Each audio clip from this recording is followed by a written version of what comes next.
आज मैं आकांक्षा गुरु बहन आप लोगों को श्री वाल्मीकि रामायण का अयोध्या कांड का 71वां सर्ग सुनाती हूँ, जिसमें रथ और सेना सहित भरत की यात्रा विभिन्न स्थानों को पार करके उनका उज्जैना नगरी का उद्यान में पहुँचना और सेना को धीरे धीरे आने की आज्ञा दे स्वयं रथ द्वारा तीव्र वेग से आगे बढ़ते हुए सालवन को पार करके अयोध्या के निकट जाना, वहां से अयोध्या की दूरवस्था देखते हुए आगे बढ़ना और सारथी से अपना दुख पूर्ण उद्गार प्रकट करते हुए राजभवन में प्रवेश करना है। राजगृह से निकलकर पराक्रमी भरत पूर्व दिशा की ओर चले। उन तेजस्वी राजकुमार ने मार्ग में सुदामा नदी का दर्शन करके उसे पार किया। तत्पश्चात इक्ष्वाकु कुल नंदन श्रीमान भरत ने, जिसका पाट दूर तक फैला हुआ था, उस हारदनी नदी को लांघकर पश्चिमाभिमुख बहने वाली सतद्रु नदी यानी सतलज नदी को पार किया। वहां से एलधान नामक गांव में जाकर वहां बहने वाली नदी को पार किया। तत्पश्चात वे अपर पर्वत नामक जनपद में गए। वहां शीला नाम की नदी बहती थी, जो अपने भीतर पड़ी हुई वस्तु को शीला स्वरूप बना देती थी। उसे पार कर भरत वहां से आग्नेय कोण में स्थित शल्यकर्षक नामक देश में गए, जहां शरीर से कांटे को निकालने में सहायता करने वाली औषधि उपलब्ध होती थी। तदंतर सत्य प्रतीक भरत ने पवित्र होकर सिलवाहा नामक नदी का दर्शन किया। उस नदी का दर्शन करके वे आगे बढ़ गए और बड़े बड़े पर्वतों को लांघते हुए चैत्य रथ नामक वन में जा पहुँचे। तत्पश्चात पश्चिम वाहिनी सरस्वती तथा गंगा की धारा विशेष से संगम होते हुए उन्होंने वीर मत्स्य देश के उत्तरवर्ती देशों में पदार्पण किया और वहां से आगे बढ़कर वे भारुंड वन के भीतर गए। फिर अत्यंत वेग से बहने वाली तथा पर्वतों से घिरी होने के कारण अपने प्रखर प्रवाह के द्वारा कल कल नाद करने वाली कुलिंगा नदी को पार करके यमुना के तट पर पहुंचकर उन्होंने सेना को विश्राम कराया। थके हुए घोड़ों को नहलाकर उनके अंगों को शीतलता प्रदान करके उन्हें छाया में घास आदि देकर आराम करने का अवसर दे राजकुमार भरत स्वयं भी स्नान और जलपान करके रास्ते के लिए जल साथ ले आगे बढ़े। मंगलाचार से युक्त हो मांगलिक रथ के द्वारा उन्होंने, जिसमें मनुष्यों का बहुधा आना जाना या रहना नहीं होता था, उस विशाल वन को उसी प्रकार वेग पूर्वक पार किया जैसे वायु आकाश को लांघ जाती है।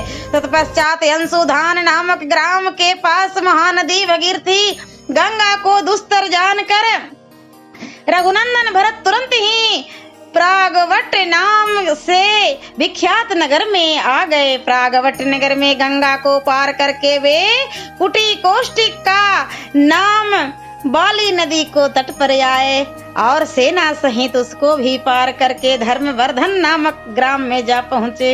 वहां से तोरण गांव के दक्षिणार्ध भाग में होते हुए जम्बू प्रस्थ में गए। तदंतर दशरथ कुमार भरत एक रमणीय गांव में गए जो बारुथ के नाम से विख्यात था। वहां एक रमणीय वन में निवास करके वे प्रातः काल पूर्व दिशा की ओर गए। जाते जाते उज्जैना नगरी के उद्यान में पहुंच गए, जहां कदम्ब नाम वाले वृक्षों की बहुतायत थी।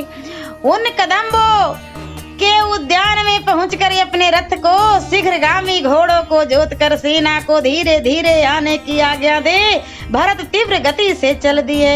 तत्पश्चात सर्वतीर्थ नामक ग्राम में एक रात रहकर उतानिका नदी तथा अन्य नदियों को भी नाना प्रकार के पर्वतीय घोड़ों द्वारा जुते हुए रथ से पार करके नरश्रेष्ठ भरत जी हस्ती पृष्ठक नामक ग्राम में जा पहुँचे। वहां से आगे जाने पर उन्होंने कूटिका नदी पार की।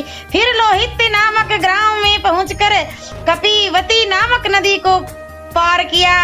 फिर एक साल नगर के पास स्थानुमति और विनित ग्राम के निकट गोमती नदी को पार करके वे तुरंत ही कलिंग नगर के पास सालवन में जा पहुंचे।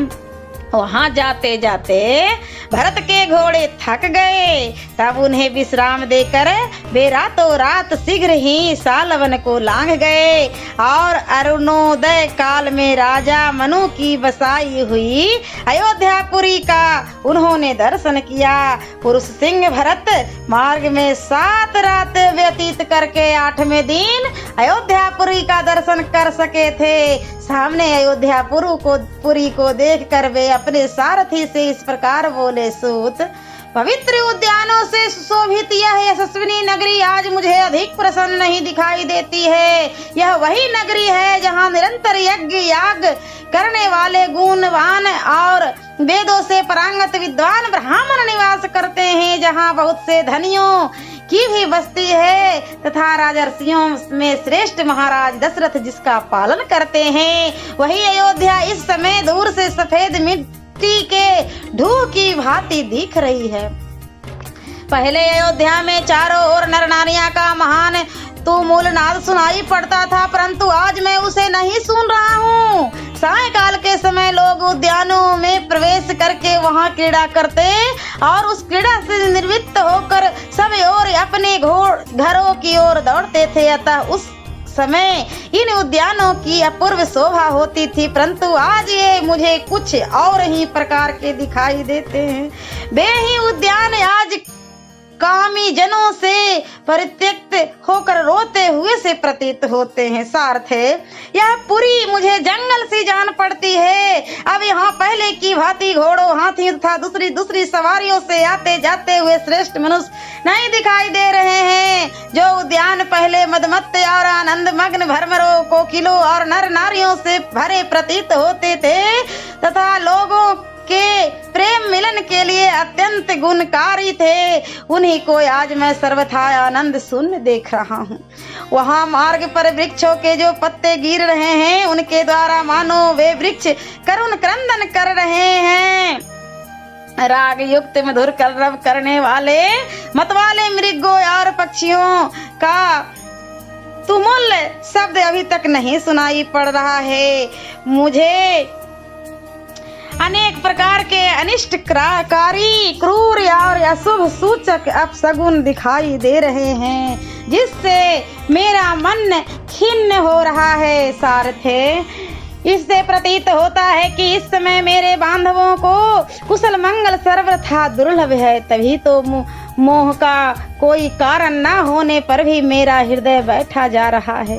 भरत मन ही मन बहुत खिन्न थे, उनका हृदय शिथिल हो रहा था, वे डरे हुए थे और उनकी सारी इंद्रियां क्षुब्ध हो उठी थी। इसी अवस्था में उन्होंने शीघ्रता पूर्वक इक्ष्वाकु वंशी राजाओं द्वारा पालित अयोध्यापुरी में प्रवेश किया। पुरी के द्वार पर सदा बैजंती पताका फहराने के कारण उस द्वार का नाम बैजंत रखा गया था। यह पुरी के पश्चिम भाग में था।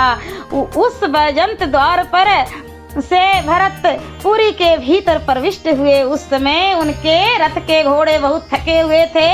द्वारपालों ने उठकर कहा, महाराज की जय हो। फिर वे उनके साथ आगे बढ़े।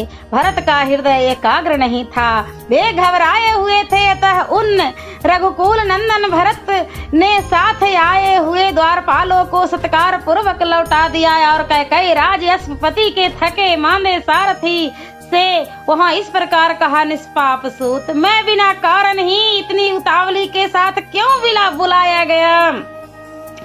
इस बात का विचार करके मेरे हृदय में अशुभ की आशंका होती है। मेरा दीनता रहित स्वभाव भी अपनी स्थिति से भ्रष्ट सा हो रहा है। सारथे, अब से पहले मैंने राजाओं के विनाश के जैसे जैसे लक्षण सुन रखे हैं, उन सभी लक्षणों को आज मैं यहाँ देख रहा हूँ। मैं देखता हूँ गृहस्थों के घरों में झाड़ू नहीं लग रही हैं, वे रूखे और श्रीहीन दिखाई देते हैं। उनकी कवाड़े खुली है। इन घरों में बलि वैश्य देव कर्म नहीं हो रहे हैं, ये धूप की सुगंध से वंचित हैं। इनमें रहने वाले कुटुंबी जनों को भोजन नहीं प्राप्त हुआ है, ये सारे ग्रह प्रभावहीन दिखाई देते हैं। जान पड़ता है इनमें लक्ष्मी का निवास नहीं है, देव मंदिर फूलों के से सजे हुए नहीं दिखाई देते।